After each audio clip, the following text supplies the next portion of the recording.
we gotta talk tonight's episode. But beforehand, me and Kylo Ren, yay! Kylo, get in here. Get in here, buddy. There you go. Okay, bye. We would like to say, yes, Star Wars Rebels confirmed for Season 3, and that's awesome. I think that was already announced, but you know what? I'm happy anyway, because we do need more Star Wars Rebels. I think we do. I think this is for the younger generation. I think it's great. That's on DXD, Disney DXD, and it's a fantastic show. I got to check out Clone Wars, but I think this is definitely, it holds up. I think a lot of people would really enjoy this. But talking about tonight's episode, the future of the Force, definitely an interesting episode, especially that ending. Now I will say, it started off slow, and in the middle it started getting more suspenseful, and that ending was the creme de la creme. So, just a little gist about this episode, because I'm assuming you watched it. It was basically about the Inquisitors taking hold of these two children, and then Ezra, Kanan, Zeb, even Ahsoka are trying to find these children to basically bring them back to their mom and their grandma. Now, these two children are gifted. They're strong with the Force, so the Inquisitors are trying to take out these two kids, or at least kidnap them, so they don't become like an Ezra and just really become so strong with the Force and becomes a Jedi. But absolutely thought it was really slow in the beginning, especially the setup. It was interesting when Ahsoka went to the ship and saw the grandma. It was interesting when Kanan and Ezra and Zeb, when they were setting this all up, when they saw the mom of the other child. She's like an alien.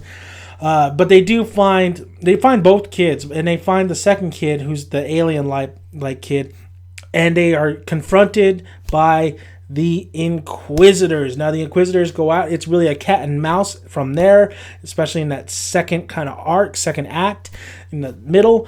And that's where it gets very suspenseful. There's a lot of great camera movements. There's a lot of great suspense building. And there's a lot of great cat and mouse chase sequences. Like there's one, Ezra has to go through the vents. It's Kanan and Zeb have to make their escape by going through a window and going on a speeder. A lot of great little set pieces and a lot of great just building it up for the conclusion of all this. So we see the Inquisitors really going after these guys. Kanan and Zeb tell Ezra to go through the vent and get out of here, go back to the hangar, and they'll be the decoy. They'll buy him some time. So he's taking the baby. And the reason why the Inquisitors are catching him so much too is because the little baby is always constantly crying. So Ezra has to really calm this baby down. And his powers are really showing, since he's like telling, be quiet, little one. He at one point he does make the baby be quiet. So Ezra gets to the hangar. Zeb and Kanan are still handling the Inquisitors, and they are superior. I think the Inquisitors were really beating them down and really are just more overpowering these two. But they did make their escape, and I really loved how Kanan used the blaster to blast the window open, because that tells you that it's not just about the lightsaber, it's about the blaster as well. If you watch the prequels, they probably would have used the freaking lightsaber to open up that window when you could just use the blaster. But they get to where Ezra is. Ezra is stuck. He's like telling Chopper, and Chopper in this episode, I think he has a little dark side in him. He's a little evil little robot, isn't he? Because at one point, when Zeb finds the first kid, they have to blow up these TIE fighters, and Chopper says, just blow them up. And Zeb looks at him like, there's a kid in there. Like, Chopper is a little evil, but I love Chopper. Well, anyway, so we see Ezra try to open up the hangar. He's telling Chopper, hurry the hell up. Inquisitors are after their ass. Kanan, Zeb are just like, they're going to have to stand their ground, but these Inquisitors, if you remember, the Inquisitors is the Sarah Michelle Gellar Inquisitor and the guy who looks like a shark Inquisitor. They use the Force. They're just so superior and stronger. Then, the creme de la creme. You see the hangar door open, and who is it? It's Ahsoka. And Ahsoka just looks so badass with her gear on. She just comes in like a boss, tells Ezra, get your ass on the ship. I'll handle it from here. Takes out, she wields double lightsabers, getting ready to do some work. And what's interesting is she doesn't have the classic blue lightsaber. She has a white lightsaber. It's white. It's a white lightsaber, both of them.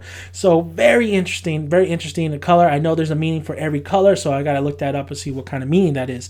So she battles both. She just fights both these Inquisitors. They're going back and forth, but you could tell Ahsoka has the upper hand. She's the master. She is the shit. She is the sensei and beats both these Inquisitors. But Sarah Michelle Gellar's Inquisitor does call for backup, and these stormtroopers just corner her. But she's able to make... But there's more! She's able to make her escape by using Force Jump, going to one building and going to the ship that's taken off with Ezra and the crew and the babies. So... them babies. But what's interesting at the end of this episode is Sarah Michelle Gellar's. What's so great about her Inquisitor is she has droids that always records conversation, or always on hand to show her where people are or just get information. So Ezra, when she was making escape with his baby, with one of the babies, he was telling the baby, like, oh, maybe, once I give you back to your mother, you guys could come join us at so and so planet. And the droid picked that up and gave it to the Inquisitors. So the Inquisitors will be facing Ezra and the crew once again. Of course. We want to see more bad guys, and I love the Inquisitors so far.